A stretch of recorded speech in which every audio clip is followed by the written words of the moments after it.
गुजरात के समुद्र में आखिरकार समुद्र मंथन वाला मंदरांचल पर्वत मिल ही गया और वैज्ञानिकों ने भी ये पुष्टि कर दी है कि दक्षिणी गुजरात के समुद्र में समुद्र मंथन के लिए प्रयोग में लाया जाने वाला पौराणिक मंदरांचल पर्वत के अवशेष मिले हैं।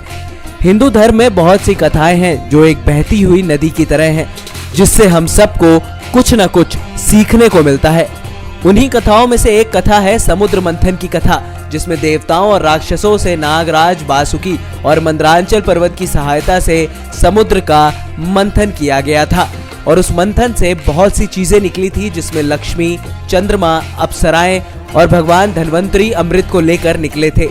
लेकिन आज ऐसा समय आ गया है कि हिंदू धर्म को मानने वाले ही अपने उन पौराणिक कथाओं को काल्पनिक मानते हैं, लेकिन बहुत सारी हिंदू कथाएं ऐसी हैं जिनको विज्ञान खुद सत्य मानता है और उसमें से एक है एक समुद्र मंथन की कथा और इसमें उपयोग हुए मंदरांचल पर्वत के सत्य होने के प्रमाण भी मिले हैं।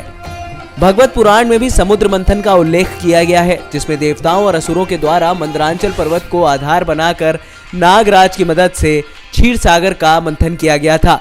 इस मंथन की कहानी हम आपको बता दें कि जब संत दुर्वासा ने देवराज इंद्र को एक माला भेंट की थी, लेकिन शक्ति और अपने पद की गुमान में चूर इंद्र ने उस माला को नीचे फेंक दिया। तब दुर्वासा ऋषि ने गुस्से में आकर इंद्र को समस्त देवलोक को शक्तिहीन होने का श्राप दे दिया। तभी मौका देखकर असुरों ने लोक के राजा बाली ने देवलोक पर हमला कर दिया और इस पूरे ब्रह्मांड पर अधिकार जमा लिया। देवता परेशान होकर भगवान विष्णु के पास पहुंचे और देवताओं की खोई हुई शक्ति वापस पाने के लिए अमृत पान का सुझाव दिया। अमृत सिर्फ क्षीर सागर के मंथन से ही प्राप्त हो सकता था और शक्तिहीन देवतागण इस काम को अकेले नहीं कर सकते थे। उस समय भगवान विष्णु ने सुझाव पर सरे देवता असुर राज बाली से मिले और लालच देकर असुरों को समुद्र मंथन के लिए मना लिया। विशाल मंदरांचल पर्वत को मथनी बनाया और नागराज वासुकी को रस्सी बनाया, लेकिन समस्या ये हुई कि अथाह क्षीर सागर में जब मंदरांचल पर्वत को उतारा गया तो ये पर्वत डूबने लगा। तब कष्टहर्ता भगवान विष्णु ने कछुए का अवतार धारण कर पर्वत को एक आधार दिया। इस तरह से क्षीर सागर का मंथन शुरू हुआ और बुद्धिहीन असुरों को वासुकी का सर वाला हिस्सा पकड़ा दिया और देवताओं को पूंछ वाला हिस्सा। विशाले नागराज की पुकार से असुरों का दिमाग चकरा गया और असुर सही और गलत का फैसला करने में असमर्थ हो गए। समुद्र मंथन के दौरान सबसे पहले विष निकला, जिससे प्रभाव से समस्त ब्रह्मांड के जीव जंतु मरने लगे। तब भगवान शिव आगे आए और विष को अपने कंठों में धारण कर लिया और नीलकंठ बन गए। इस मंथन में सबसे आखिरी में वैद्यराज धन्वंतरी आयुर्वेद के साथ अमृत को लेकर बाहर आए।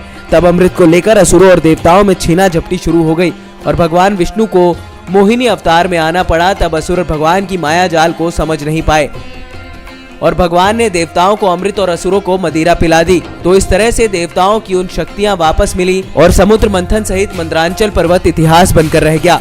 कई लोगों को शायद हमारे वेदों और पुराणों की बातें भले ही काल्पनिक लगती हों, लेकिन लाखों वर्षों के बाद भी कई ऐसे प्रमाण मिल जाते हैं जो इन घटनाओं को सत्य साबित कर देते हैं। मंदरांचल पर्वत पर गहन अध्ययन के बाद इस बात की पुष्टि हो पाई है कि समुद्र में मिलने वाला पर्वत समुद्र मंथन वाला ही पर्वत है। इस पर्वत में ग्रेनाइट की मात्रा अधिक पाई जाती है, जो समुद्र के बाकी पर्वतों से काफी अलग है। इस विशाल पर्वत के बीच किसी मोटी रस्सी के जैसे घिसे जाने के निशान मौजूद हैं, जो ये साबित करते हैं कि यह पर्वत पौराणिक मंदरांचल पर्वत ही है। नेक्स्ट 9 न्यूज रूम के लिए विनीत राय की रिपोर्ट।